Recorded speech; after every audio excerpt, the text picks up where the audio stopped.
Está con nosotros Luis Flores, quien también nos acompañó en la edición anterior de este especial sobre derechos sexuales y reproductivos de las personas con discapacidad. Luis es miembro de COINDIS, que es el Comité de Información de las Organizaciones de Personas con Discapacidad. Muchas gracias, Luis, por acompañarnos en este especial, y hemos venido conversando sobre la asistencia sexual para personas con discapacidad.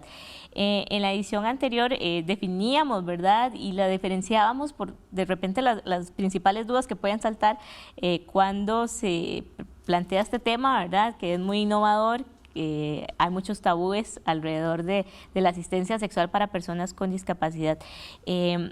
También me parece importante agregar a lo que conversábamos anteriormente a que el asistente ¿verdad?, la persona que ejerce este rol también puede colaborar con personas que tienen una pareja, ¿verdad? Inclusive si ambos tienen una condición de discapacidad, o es uno o una de las personas, ¿verdad?, que forman esta pareja.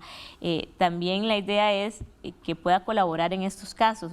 De repente la persona solo visualiza que el asistente o la asistente sexual apoya a una persona en solitario, pero puede ser también en una relación de pareja. Claro, por supuesto, y aquí es uno de los temas que nos llama mucho la atención, del saber también, como estuvimos conversando en el programa anterior, sobre lo que eran las funciones de lo que puede venir a llegar a ser este asistente sexual. Y prácticamente también una de las funciones es el educar. Lo que podría ser en un escenario en donde una persona sin discapacidad tiene una pareja con una persona con discapacidad, también el cómo enseñar, ¿verdad? Cómo poder llegar al punto en donde puedan satisfacerse en una vida sexual plena, saludable, sana, y que de igual forma puedan llegar a experimentar entre las dos personas lo que es este placer, ¿verdad?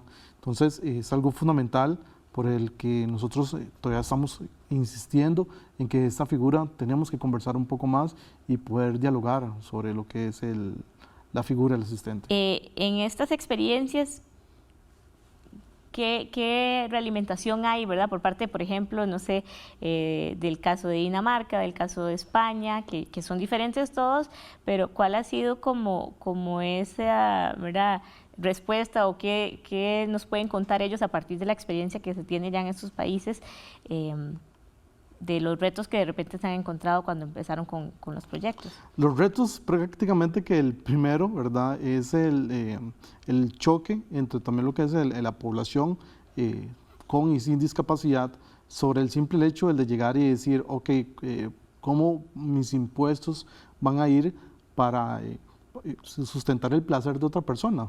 ¿Verdad? Sobre todo lo que es en esa parte del placer sexual.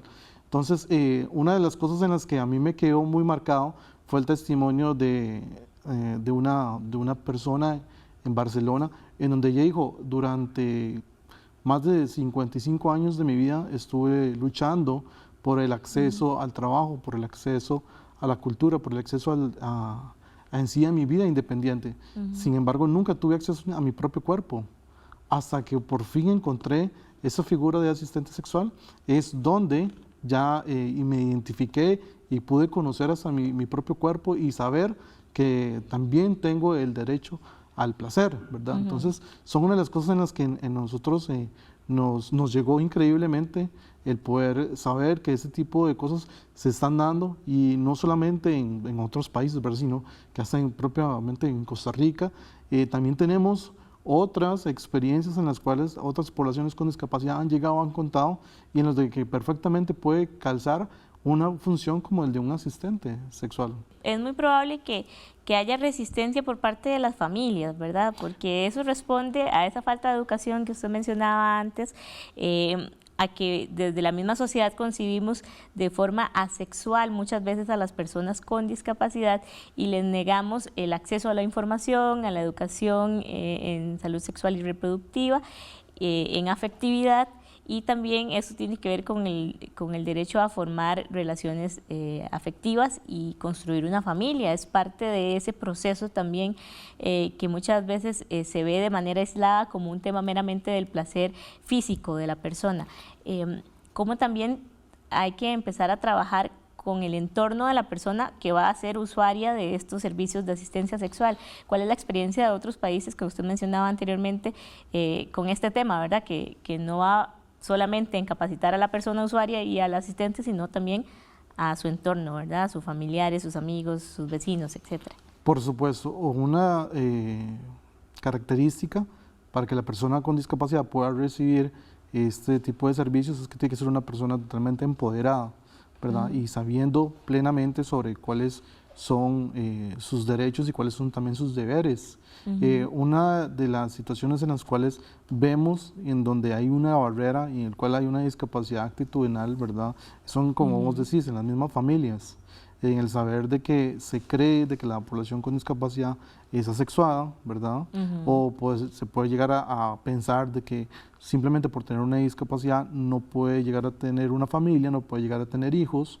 Y vemos que dentro de lo que es la población con discapacidad hay también diversidad, hay una diversidad sexual, también existen enfermedades de transmisión sexual que desafortunadamente por falta de acceso a la educación, mucha población con discapacidad termina teniendo ese tipo de padecimientos. Personas con discapacidad con VIH, vemos también que se dan mucho lo que son las relaciones impropias. Entonces es falta también de educación, que es sumamente importante. Entonces creo que que las cosas que podemos ir trabajando e ir haciendo conciencia es de abrir nuestra perspectiva de que la educación sexual afectiva es necesaria hoy en día para la población con discapacidad. ¿Qué sucede, por ejemplo, con esas familias cuando los chicos con discapacidad, chicos o chicas o personas con discapacidad cognitiva en sus familias empiezan ya con ese sentimiento de la autoexploración, ¿verdad? Que para ellos es prácticamente que un caos, y eso se volvería totalmente alejado de esta terrible cuestión de lo que se puede llegar a decir la masturbación, si las mismas familias estuvieran educadas en lo que es en este tema.